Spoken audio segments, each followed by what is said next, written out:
হাসিনা ডিসেম্বরে আসার নতুন সুশ্রুরি মার্কা গল্প দিচ্ছেন। মরা হাসিনাকে দিয়ে দিল্লি বানিয়েছে সাংবাদিক সম্মেলন। যদি সে জীবিত থাকতো তাহলে তার চেহারা কেন মানুষ দেখলো না? যে বসে আছে তারা এখনো হুঙ্কার দিচ্ছে বাংলাদেশে আসবে বলে এবং বাংলাদেশে রাজনীতি করবে বলে। শেখ হাসিনার সংবাদ সম্মেলন, কথিত সংবাদ সম্মেলন, অতীত কমুনা, এটা তো সংবাদ সম্মেলনই না, বড় বড় এরা করছে, কিন্তু ওইটা তো উনি মুখ দেখায় নাই। শেখ হাসিনা বলেছেন যদি অতীতে কোনো ভুল হয়ে থাকে আমরা ক্ষমা চাচ্ছি, একবার সুযোগ চাই। আসসালামু আলাইকুম, আপনাকে স্বাগতম আজকের আরও একটি নতুন ভিডিওতে। শেখ হাসিনা আর নেই, তিনি দুনিয়ার মায়া ত্যাগ করে পরকালে চলে গেছে, এমনটা দাবি করেছেন মাসুদ ভাই। অন্যদিকে কিছু চাঞ্চল্যকর তথ্য দিল স্বরাষ্ট্রমন্ত্রী সালাউদ্দিন আহমেদ। আজকে আমি আপনাদের দুটি ভিডিও প্রমাণ সহ দেখাবো, তাই বলছি ভিডিওটি না টেনে সম্পূর্ণ দেখবেন। দর্শক, এই ভিডিওগুলো দেখানোর আগে আমি আপনাদের রুমিন ফারহানার একটি বক্তব্য শোনাতে চাই। দর্শক, ভিডিওগুলো প্লে করার আগে আপনার কাছে ছোট্ট একটি রিকোয়েস্ট, এখনো যারা আমাদের চ্যানেলটি সাবস্ক্রাইব করেননি, নিত্য নতুন ভিডিওর আপডেটগুলো পেতে চ্যানেলটি সাবস্ক্রাইব করে আমাদের সঙ্গেই থাকুন। তো চলুন আমরা প্রথমেই রুমিন ফারহানার সেই বক্তব্যটি শুনে আসি। শেখ হাসিনার সংবাদ সম্মেলন, কথিত সংবাদ সম্মেলন, অতীত কমুনা, এটা তো সংবাদ সম্মেলনই না, বড় বড় এরা করছে, কিন্তু ওইটা তো উনি মুখ দেখায় নাই। শেখ হাসিনা বলেছেন যদি অতীতে কোনো ভুল হয়ে থাকে আমরা ক্ষমা চাচ্ছি, একবার সুযোগ চাই। অনেকে বলতেছেন যে আওয়ামী লীগ যে সাহসটা পাইতেছে সেই সাহসটা আসলে মূলত দিচ্ছেন আপনি। আপনি হচ্ছেন সবচেয়ে বেশি শেখ হাসিনার আসার ব্যাপারে পজিটিভ কথা বলছেন। কমন সেন্স বলে শি উইল বি ব্যাক। ওনার পুরো পরিবারকে এক রাতে মেরে ফেলা হয়েছে পলিটিক্যাল কারণে। ওনার নিজের ত্যাগ আছে সরকারি দল, বিরোধী দল হিসেবে এবং ওই পরিবারের একজন বেঁচে যাওয়া সদস্য হিসেবে। উনি যদি এখন ভারতের মাটিতে মারা যান, ওনার এই এত বড় দল যেটার পেছনে ওনার বাবা, ওনার পরিবার এবং ওনার আত্মত্যাগ, সেই দলটার কি হবে? তো আমি যদি ওনার জায়গায় থাকতাম আমি আসতাম ডোবার নিচে বসে বসে বিএনপির মনোবল চাঙ্গা করার জন্য, যেমন আমাকে দরকার ছিল, কারণ বিএনপি তখন আসলে বিপদে ছিল এবং বিএনপির পক্ষে কথা বলার কেউ ছিল না। গত পরশুদিন জাহেদ বলল হাসিনার বক্তব্য প্রচার নিষেধ এবং সেই কথা মেনে ওরা কেউ প্রচার করলো না। প্রশ্ন করেন শেখ হাসিনার নেতৃত্বে হাজার হাজার খুন করা হয়েছে, হাসিনার বিচার বা ফাঁসি চাচ্ছে না কেন রুমিন আপা? শেখ হাসিনার সময় মিডিয়া বলেছিল যে তারেক রহমানের কোনো বক্তব্য প্রচার করা যাবে না। হ্যাঁ, তাতে কি তারেক রহমানের কোনো ক্ষতি হয়েছে? এবং তারেক রহমান সাহেব পরবর্তীতে প্রধানমন্ত্রী হয়েছেন। আপনি একটা মানুষকে চেরি পিকিং এর মতো করে আপনি তাকে একটা তকমা দেবেন শিবির আর তারপর তাকে হত্যা করবেন, এটা চলতে পারে না। বাট দ্যাট ডাজন্ট মিন যে আমি জামাতের রাজনীতিকে সমর্থন করি। শেখ হাসিনার সংবাদ সম্মেলন, কথিত সংবাদ সম্মেলন, অনেকে আবার আমাকে মেনশন করছেন যে এইবার খালেদ কি বলবে। আমি বলছি যে উনি মুখ দেখায় না কেন, মুখ দেখা একটা ইন্টারভিউ দেয় না কেন, সেটা আমি বলছিলাম। সেটার জন্য দুই পক্ষের হচ্ছে দুই পক্ষের হলো ঝাড়ি হুমকি এগুলি। এক পক্ষ হচ্ছে কেন আমি শেখ হাসিনার ইন্টারভিউ নিতে চাইছি সেইটা আমি বিরাট অন্যায় করে ফেলছি, আরেক পক্ষ হচ্ছে কেন আমি বলছি যে শেখ হাসিনার ইন্টারভিউ তো পৃথিবী সবাই নিতে চায়, উনি মুখ দেখায় ইন্টারভিউ এটা দেয় না কেন। এখন উনি একটা কথিত কমুনা, এটা তো সংবাদ সম্মেলনই না, বড় বড় এরা করছে, কিন্তু ওইটা তো উনি মুখ দেখায় নাই। কিন্তু এরপর আবার সরকার একটা প্রতিক্রিয়া জানাইছে যে শেখ হাসিনার এই সংবাদ সম্মেলন বাংলাদেশের রাজনীতিতে গুরুত্ব, যেই সংবাদ সম্মেলনে উনাকে আবার দেখা যায় নাই। এখন দেখা না যাওয়া সম্পর্কে আমি আর কি বলবো। তো ওইটার রাজনৈতিক গুরুত্ব এবং সরকারের প্রতিক্রিয়া। দেশ দুই দিন ধরে উত্তাল হয়ে আছে, দুই দিন কেন আগের থেকেই। আর বিএনপি বেনিফিটেড হচ্ছে কারণ আমরা এখন ভয়াবহ গ্যাস সংকট, যেটা আমি আমার প্রথম আলোচনা একটু বলার সুযোগ পেয়েছিলাম, ভয়াবহ গ্যাস সংকট। আমি গ্রামে থাকি, সপ্তাহে 3 দিন খালেদ ভাই 12 থেকে 14 ঘন্টা গ্রামে কারেন্ট থাকে না।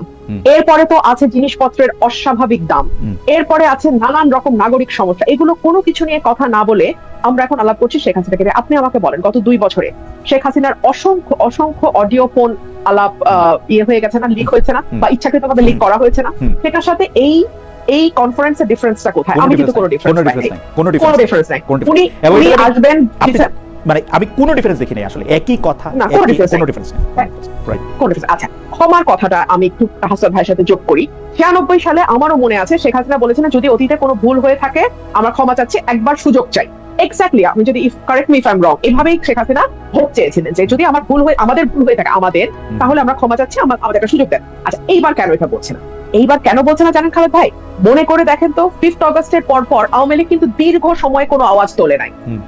এরপরে আস্তে আস্তে আওয়ামী লীগ সমর্থক যেই সাংবাদিকরা আছেন বা যারা হয়তো মিডিয়াতে কাজ করেন, তারা একটু করে ঘুরিয়ে বিভিন্ন কথা বলা শুরু করলেন এবং তারা এই কথাটা খুব আস্তে আস্তে আওয়াজটা বাড়া শুরু হলো তখন, যখন দেখা গেল যে বাংলাদেশে একটা বিন্দু পরিমাণ সুশাসন গত 2 বছরে কোনো সরকার কায়েম করতে পারে নাই, যখন দেখা গেল অর্থনীতির অবস্থা আরো খারাপ, যখন দেখা গেল যে নাগরিক সমস্যাগুলো নিয়ে আমি কথা বলছিলাম সেগুলো কোনো সরকার হ্যান্ডেল করতে পারে নাই, যখন দেখা গেল মববাজি যেভাবে ইউনূস সরকারের সময় হয়েছে কাছাকাছি, তারেক সরকারের সময় একই রকম প্রায় কাছাকাছি, যখন দেখলো হামে 800 উপরে শিশু মারা যাচ্ছে কিন্তু কোনো সরকারই সেটা দায় নেবে না। ইভেন বিএনপি মানে ট্রাই করছে ইউনূস সরকারকে ডিফেন্ড করার, মানে একটা ভয়াবহ অবস্থা। এবং ধীরে ধীরে আমার এই পরিবর্তন, বাংলাদেশে তো আমি আছি, হাসান ভাই আছে, আপনি যুক্ত আছেন, আপনারা সবাই নিশ্চয়ই লক্ষ্য করেছেন, আস্তে আস্তে কিন্তু আওয়াজটা জোরদার হওয়া শুরু হলো যে নিরাপত্তা নাই, মববাজি, চাঁদাবাজি, নাগরিক সুযোগ সুবিধা একদম খারাপ, এবং শেখ হাসিনার সময় অন্তত আমি কথা বলি আমার উপরে বিপদ আসবে,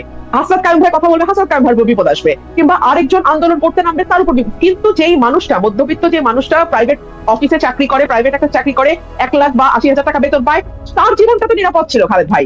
তার তো নিরাপত্তা নিয়ে কোনো টেনশন ছিল না, সে তো নিশ্চিন্তে রাতে ঘুমাইতে পারতো বাসায়, সে তো বাজারে গিয়ে অন্তত মানে দৈনন্দিন বাজারটা মোটামুটি না, কিন্তু করে আনতে পারতো নির্বিঘ্নে। আপনি তো বেশি না, আপনি তো একটা স্বাভাবিক অবস্থার কথা বলতেছেন, কিন্তু মানুষ তো আসলে বিপদে পড়ে, তার চিকিৎসা, জরুরি চিকিৎসা প্রয়োজন হয়, তার বিরুদ্ধে তার কোনো একটা মামলা পরিচালিত হতে পারে তার আপন ভাই কর্তৃক বা নেইবার কর্তৃক, মানে যে কোনো কিছু যেটা বোল্ড ফ্রম দ্য ব্লু, একদম সাধারণ মানুষেরও এরকম নানা ধরনের ঘটনা ঘটে, তখন তো সে দেখতো যে সে বিচার পায় না, পুলিশ তার পক্ষে কথা বলে না, সে যদি আওয়ামী লীগ না করতো বা বিএনপি না করতো তাহলে তার আসলে কোনো জায়গা নাই বাংলাদেশে। ওইটার মতো তো সাংঘাতিক একটা দমবন্ধ পরিস্থিতি তো আর আমরা আসলে নাই, নাকি আসি, সেটাও যদি বলতেন। আপনি কি বিচার পাচ্ছেন? গত কয়েক মাসের আইন শৃঙ্খলা পরিস্থিতি আমি সংসদে তুলে ধরেছি, কয়টা ঘটনার বিচার। আপনি আসেন মামলা, আগেও আমরা দেখেছি বিএনপির নেতাকর্মীদের নাম হরে দরে সবার নাম দিয়ে লাস্টে 100 অজ্ঞাতনামা, এবং সেই 100 থেকে 500 অজ্ঞাতনামার মধ্যে একই রকম আছে, তাহলে বলতে পারেন না আপনি একটু একই রকম আছে, তাহলে আমরা কি এইটা হাসাত খানের কাছে শুনবো যে একই রকম আছে কিনা, বা দুর্ভোগটা একই রকম আছে, দুর্ভোগটা একই রকম আছে, সেই মামলা বাণিজ্য, সেই শোন অ্যারেস্ট, সেই মানে ঘটনা ঘটুক না ঘটুক বিরোধী দলের নামে মামলা, সেগুলো চলতেছে। On the top of that যুক্ত হয়েছে ভয়াবহ রকম চাঁদাবাজি, নিরাপত্তাহীনতা, যুক্ত হয়েছে আইন শৃঙ্খলা পরিস্থিতির অবনতি, এগুলো হচ্ছে নিউ এডিশন।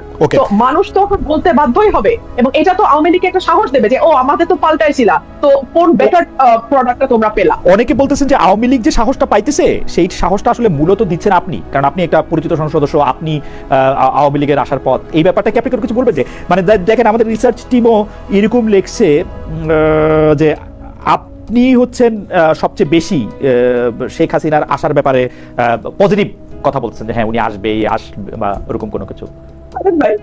শুনেন, আমি বাংলাদেশের খুবই ক্ষুদ্র একজন রাজনৈতিক কর্মী, but at the same time আমি একজন লয়ার, এবং আমার পরিবারের একটা রাজনীতির ইতিহাস আছে।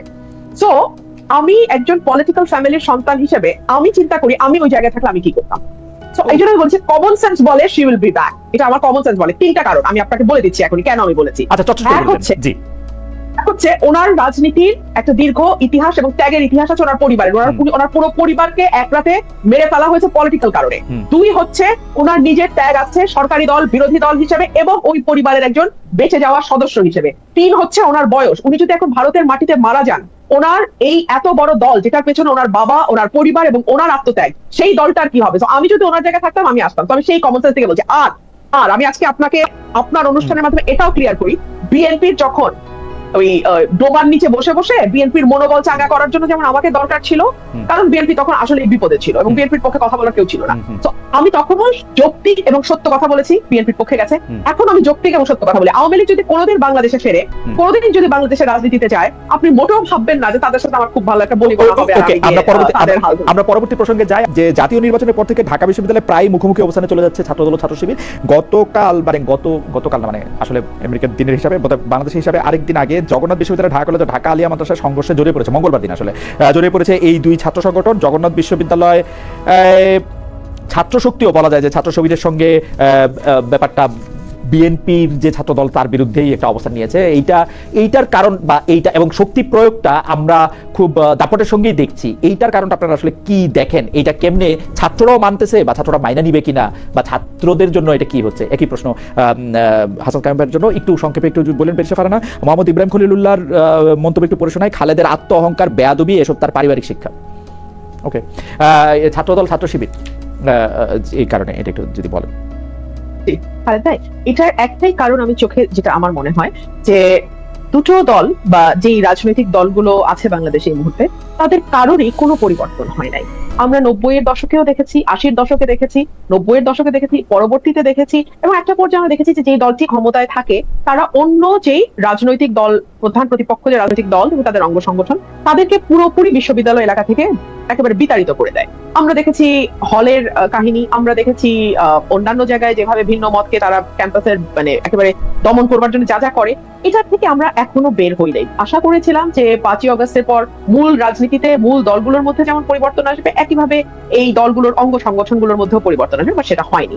এখানে যেটা ইন্টারেস্টিং যে যেই ছাত্র শিবিরের মাদার অর্গানাইজেশন জামাত, যেটা পাকিস্তান আমল থেকে শুরু করে মানে ভারতে জন্ম, তারপরে পাকিস্তান আমল এবং পরবর্তীতে বাংলাদেশ, কখনো কিন্তু তারা অল্প কয়েকটা আসনের বাইরে, একটা দুটা ছিল পাকিস্তানে, এবং পরে বাংলাদেশে হয়তো 3-4টা আসন তারা পেয়েছেন, এবং তাও সেটা বিএনপির সঙ্গে জোট টোট করে। তারপরে তো এরপরে যখন 77টা আসন তারা পেল, তখন তো আমি মনে করি, এবং এবং এবং ভেরি ইন্টারেস্টিংলি প্রতিটা বিশ্ববিদ্যালয়ে তারা একেবারে ব্রুট মেজরিটিতে তারা মানে ছাত্র ইয়েগুলো সংগঠনগুলোতে তারা যখন আধিপত্য বিস্তার করলো, তখন কিন্তু তাদের একটা আশা তৈরি হতেই পারে যে আমরা হচ্ছি নেক্সট পাওয়ারে যাওয়া পার্টি।